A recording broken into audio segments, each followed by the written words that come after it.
The 44 seats in the Parliament had been completed. So far, in 16 of those seats, no candidate secured more than 50% of the vote, which is the threshold for an outright win. This means the top three polling candidates for each seat are set to contest a runoff round on Monday. Our correspondent in Kiribati, Ramon, says the Kiribati Ministry of Culture and Internal Affairs has published results on their website. In New Caledonia, violent unrest and clashes between rioters and law enforcement units has left one person dead. The clashes took place in a small mining town of Eo, described as a pro-independent stronghold on the eastern coast of the main island of Grand Tier. The police operation started on Thursday morning to remove the ongoing roadblocks in the area. Premier Public Prosecutor Yves Dupas said the incident took place as French gendarmerie were responding to gunfire from a group of rioters on a bridge roadblock leading to Theo. The official death toll from the violent unrest that started on May 13th now stands at 11, including 9 civilians and 2 gendarmes.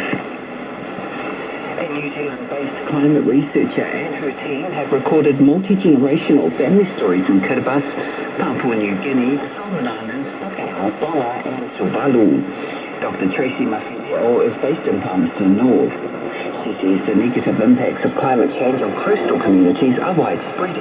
Some of the impacts that we heard about were around food security. So we have coastal communities who for generations have relied on fishing as sources of protein, and yet the fish supply is a lot less now, or the fish are smaller, they have to go further out into more dangerous seas. The United States ambassador to Papua New Guinea says there's often frustration for American businesses wanting to operate in PNG. Anne-Marie Yastishok is quoted in the Post-Courier saying this is deterring investment. She points to the example of Starlink, which she says was promised a license in January, but is still waiting. Ms. Yastishok says one of the big sticking points about investing in PNG is the barriers foreign businesses face. The PNG Minister of International Trade and Investment, Richard Amaru, says PNG needs competition and the cost of doing business has to be driven down. Fiji Airways' annual report has revealed the airline posted a debt of over 600 million Fiji dollars in 2023. As the Fiji Times reports, that's a drop of almost 100 million Fiji dollars on the year before. It achieved this by refinancing debt. The company also recorded 1.8 billion Fiji dollars in revenue, the highest earnings posted by the national airline in its 70-year history. A new study has shown Māori and Pacific students in Aotearoa do best at gaining university entrance if their teachers go above and beyond. 6 kura throughout the country were studied to find out how schools could better support Māori and Pacifica students to succeed. One of the researchers, Dr. Esther Smale, says Māori and Pacifica students who had good relationships with their teachers had a higher pass rate. Students that absolutely know what an effective teacher is. It's someone who goes the extra mile in terms of making themselves available. And so I think students didn't talk about this quite so much, but what was also really evident was that school leadership matters. These students were 10 to 20% more likely to gain the qualification. The New Zealand Prime Minister told a Sydney audience Aotearoa must not be an interested bystander in a world facing profound threats. Christopher Luxon's foreign policy speech delivered at the Laui Institute came on the eve of his meeting with Anthony Albanese. Here's our political reporter Lillian Henley. Mr. Luxon used the speech to signal New Zealand is deliberately deepening ties with its traditional partners. He spoke of the work New Zealand had been doing with the US, the UK and the intention to bolster the defence relationship with Australia. In relation to China, he acknowledged it remains the country's biggest trading partner, but reiterated that New Zealand cannot and will not agree on everything. AUKUS and 501s will be on the agenda for Mr. Luxon's meeting with Mr. Albanese later today.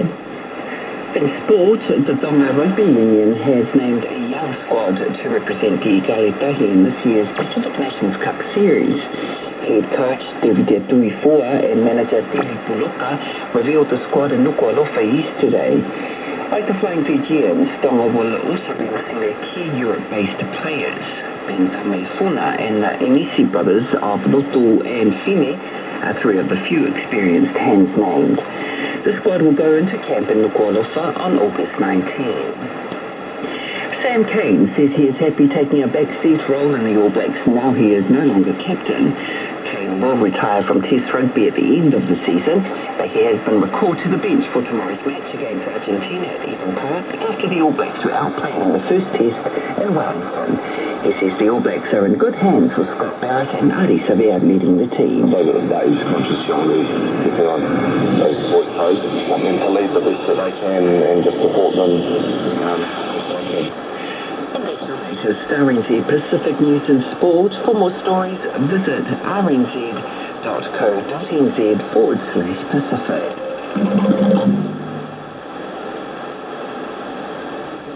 Coach Scott Robertson has made 4 changes to the starting side, largely in the back line, while former captain Sam Cane is on the bench. Just 4 tests into his tenure, Robertson says he has been cautious about over-coaching. Simply, it's probably the first thing in our minds. We did a lot last weekend, we all did, and still doing quick, and then go put into actions. Australian breakdancer Rachel Gunn says the backlash she has received since she competed at the Olympics has been devastating. Gunn has been lambasted online and in mainstream media after she lost all 3 of her round-robin battles in Paris, where breaking made its Olympic debut. The Australian Olympic Committee has condemned an online petition calling for an investigation into Gunn's selection to the Games, saying it contained falsehoods aimed at inciting hatred against her. That's your sports news. Nicola is back next with the weather. Your complete wrap of the day starts at 4 p.m. with me. What do you think of that? Someone trying to pop one of the meat candies off online? No, it's three things. It's probably the most polite word that I could use. How often do you wash your car? Sometimes I tell you, I get leave it comfortably. Now, what would you say? In regards actually. Checkpoint with me, Lisa Owens, from 4 till 6 p.m. weekend here.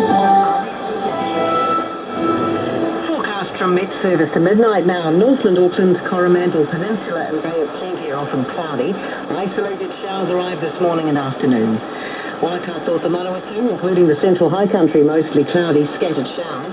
Port of Whenua to Wellington, often cloudy. Could get a shower or 2 north of Wellington City.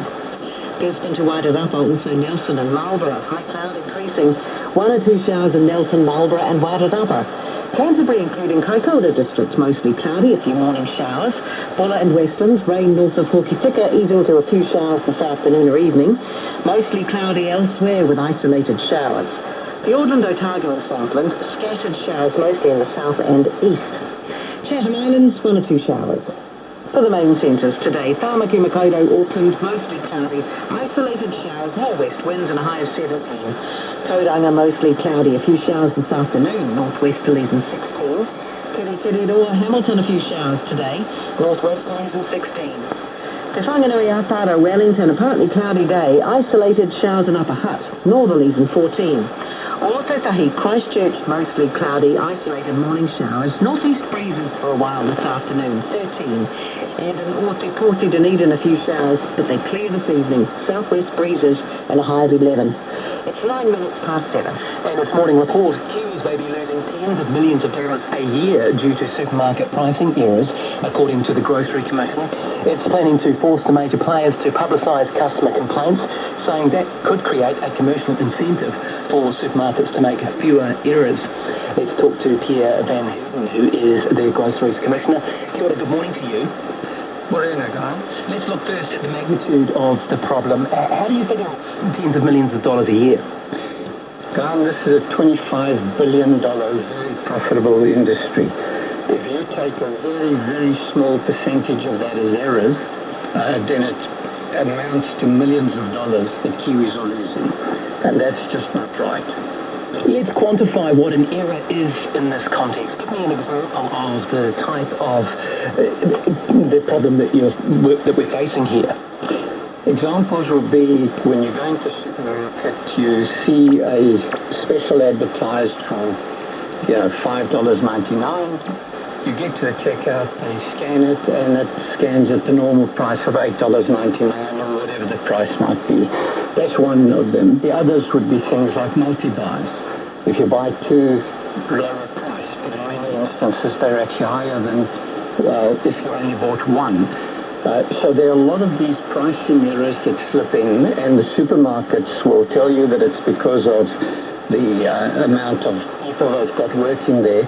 But at the end of the day, I'm saying it's the responsibility of the boards and the senior management to actually train all their staff and to get this right. It's just not good enough for Kiwi consumers. But is it the Kiwi consumer who's going to be responsible for calling the manager in this? I mean, other than that, you wouldn't know whether they'd ripped you off, would you? Kiwis are already letting us know that there are issues. The biggest number of complaints we get at the Commerce Commission is about supermarkets. And the largest percentage of that is actually about pricing. So we know there's an issue, but what I want to do is make sure that the refund policies are more generous, so that when a consumer complains, that they can actually get something in return, but also that the supermarket gets stung and that they have a commercial incentive to get this right. At the moment, they don't have any incentive to get it right, and I want to make sure that the boards and the senior management are held responsible for this.